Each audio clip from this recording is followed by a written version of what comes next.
Welcome back to Preparing for the Unexpected. Today we are talking with Regina Phelps. Regina, great conversation in segment one and segment two. Segment three, let's continue on with our AI discussion Mhm. and the impact it's having on our roles as resilience and business continuity and disaster planning professionals. I mentioned this in the break, but I wanted to point out I actually used AI a few months ago, and I just thought I'd ask, see what would happen. Write me Mhm. a continuity plan, a Mhm. business continuity plan.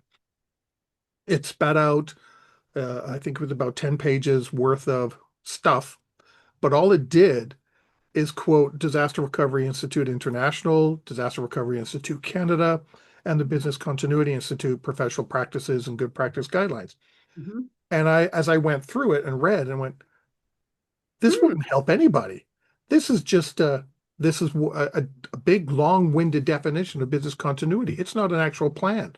But Mhm. I know to your point that you had at the end of segment two, people will look at that and say, see, it can write a plan. So Right. we don't need these two, three, four, this department anymore. Mhm. AI can do it. And it Absolutely. That's will and not that, do it. right, right. And I think if the organization is kind of what I call a check the box kind of organization, Mm, I don't like working for people like that. When it's yeah, I'm only being asked to do something because I'm actually checking a box. And a check the box kind of organization would see that plan and go, well, great. That's wonderful. Yeah, check the box. We have one. And so you could show it to your customers or whatever, right? yep. So I think that that is a real threat to our business, if you will. And I could see in economic downtimes that if you have, let's say, I'll just say you have three people in a continuity program, and you're sort of looking at that, and the executive with, any savviness at all is going to say, well, okay, okay, what do you do again?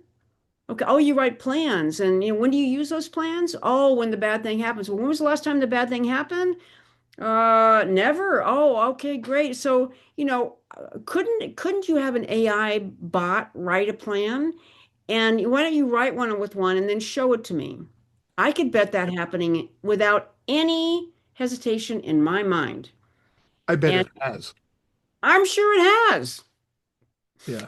All you need, maybe if you've got a department of three or four people, then maybe it shrinks down to one because that person's only task is to make sure that these plans are done and they can sort of meet the whatever the regulatory requirements they have.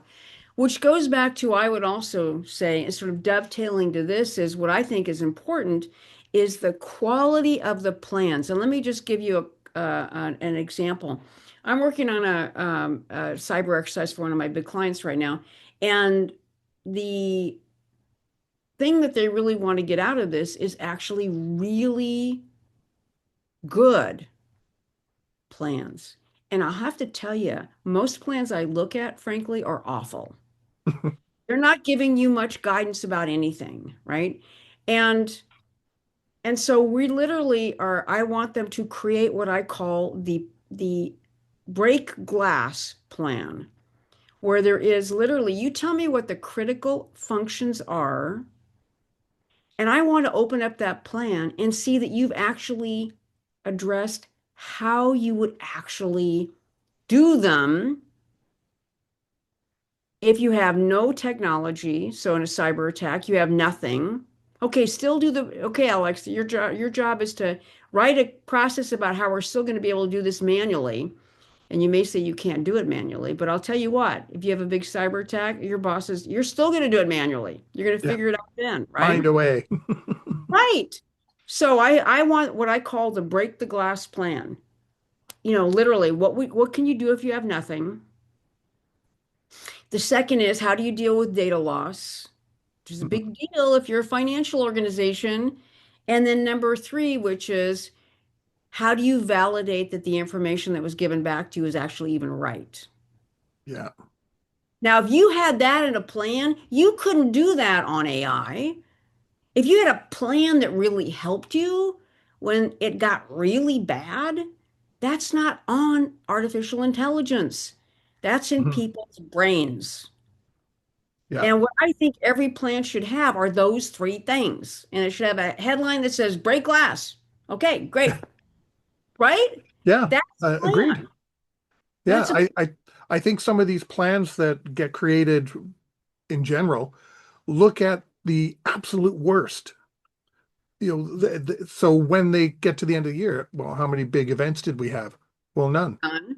No, but you had 100 smaller ones Right, that where contingencies were activated, they had to do something manually for 2, 3 hours while the right, application was reloaded or an right. upgrade was done or a change made. Is that Whatever. documented? Yeah. Is that And documented? yeah, Right, all those pieces, you had 100 smaller ones, right, but people are focused on that one big one, right, and that's it. Oh, that didn't happen. So then this AI plan, this non-break the glass plan, right, right, is right, good enough. It's right, like, no, right. you've had all these smaller ones, and you've actually activated bits and pieces of it throughout Mhm, the year. mhm, mhm, Just mhm. because your department may not have been the one Right. to activate doesn't mean something didn't happen. And that comes back to what you were saying in the second segment about the value of investment is Yes. we don't link to those smaller things, the No. things that go through the help desk or the service desk, Right. whatever they call it. Mhm. When the service desk, they have plans and processes in place where hopefully they've worked with the business continuity people and disaster recovery and resilience people that get enacted, so that things continue on. Those are pieces of our resilience plans, Right. you know. Right. But again, focus They're is not always in on that one ours. They're big, not in our you know. plans. Yeah, Right. I've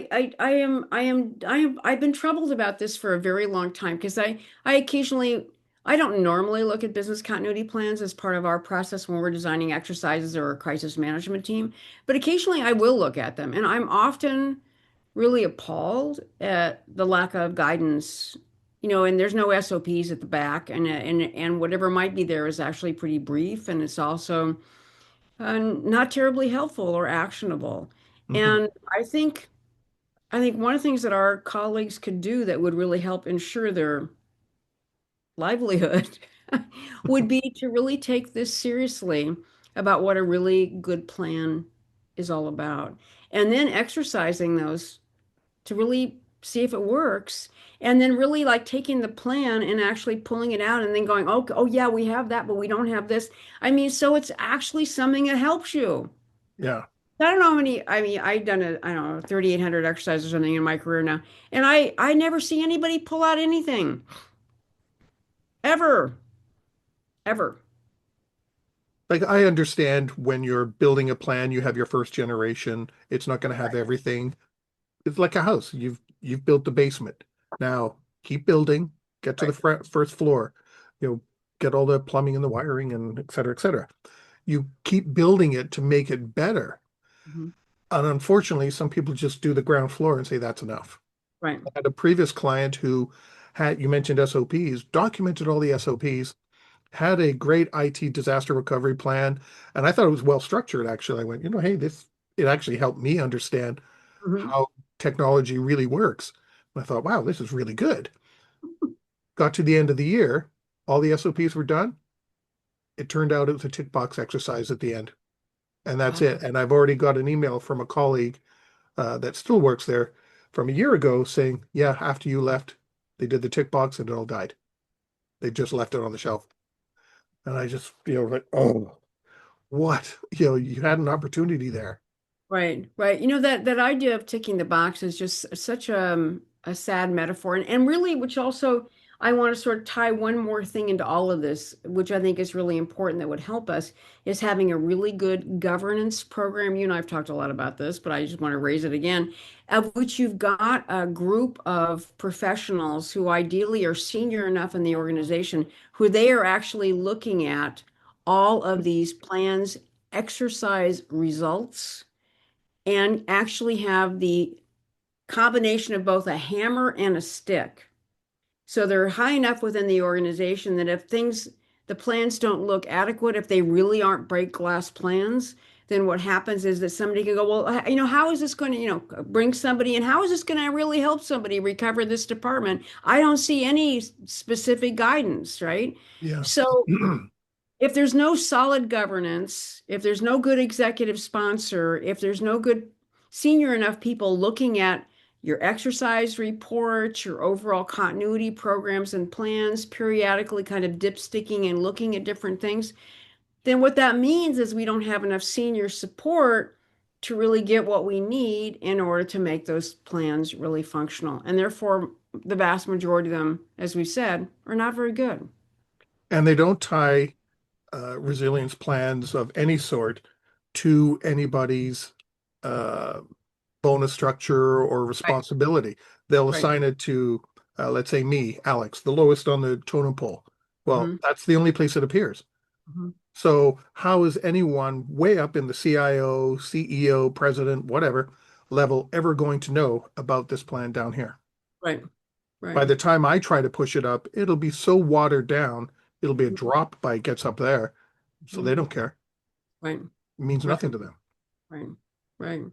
Yeah, and I think again, sort of circling back to the beginning part of our conversation, with the uncertainty that we have in the world, and again, in my entire life, I have never felt so discombobulated about what's going on in my country, and certainly what's really happening around the world. Uh, we are at a point where we really need to ensure that what we have in place is something that actually is going to work. Mhm. And whether it's a continuity plan or a crisis management plan or it's a communications plan, I mean, our chances of frankly having many of these things get pulled out of the closet and used in the next month, year, or sooner uh, is really good because I think there's just such instability. If Yeah. we have some huge economic downturn, if we have something, God forbid, a world war, I mean, this is going to go to hell quickly. And I Yes. really want people to think about that and Yeah. what role are we going to play in all of that? Yeah, exactly. Mhm. I think I've got a client right now who is building their first generation of plans. Mm. So their exercise, their first one that they're going to have, they want to establish, make sure everyone's comfortable with the roles, understands the communication channels, understands what's critical, what's not. And I said, well, you got to push them. I Right, said, because if you do all of that and everyone comes out saying, oh yeah, that felt fine, they're not going to bother with it again right. because they're going to Make them think, hey, what cry. we got is fine. Meanwhile, you haven't challenged them. All you Right. did is, oh, there's a little fire in the corner. What do we Yeah. do? Right. No, tell them the building's on fire and people are injured and, Right. make them sweat. And I actually use you as an example, Regina. Make I them said, cry. like Regina Phelps says, make them cry. I said, it is the first time. I said, so maybe we won't make them cry too much. I said, but at Right. least make Just a them little, sweat. a little You know? sniffling, a little sniffling, Yeah. and we make it worse. Yeah, Yeah, exactly. I have to say that's been my tagline for a long time, I guess now. Yeah, but it's true. It's Yeah, true. I If you agree. if you We make only it. have 2.5 minutes left. Do you have any final thoughts you'd like to share on all of this? Yeah, what I'd like to say is that I think we are in, as we've been saying, in very significant and certain times, not just in the United States and Canada, but around the world. And I think one of the most important things that we can do in our profession is to really make sure that we have what it takes in place in our organization to make us be able to be effective in responding to the really bad thing, Hmm. whatever that really bad thing is. And you and I both know that one of the most important things is that we have an effective crisis management process so we can activate the right people, the right teams. We want to make sure that if we have those teams in place, that they're exercised appropriately and pick some really challenging global issues. It's not hard. Pick up the paper any day. Yeah, lots to And choose from.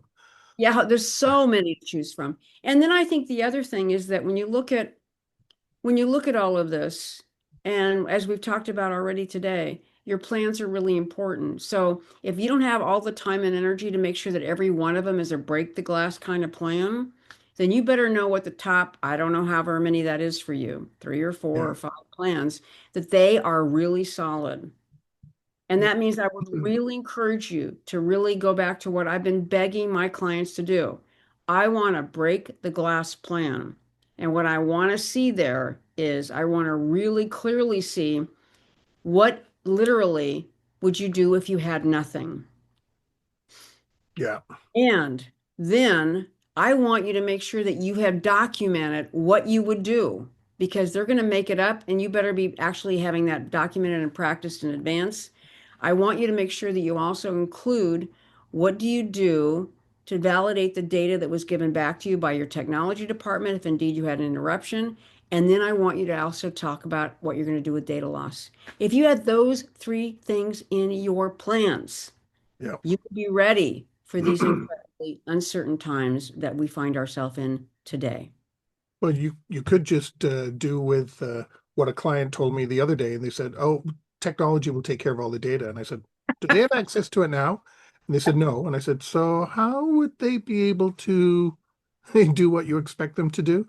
Uh, Exactly. and they went, "Oh yeah." Like, Oh, geez, like really? You right. didn't think of that? Hmm. Oh well. Well, we've come to the end of the show, Regina. Thank you once again. Always a pleasure chatting with you. Exactly my feelings as well. And I wish us success in getting over these bumps. And I look forward to talking to you next month. Yeah, and actually, we'll see you in Toronto in a few Yes, I'm weeks. excited. Yeah, in a Yeah, couple. Yeah, super. so we'll see Great. you there. So thank you Absolutely. once again, Regina, and everyone watching and listening. Stay prepared, everybody.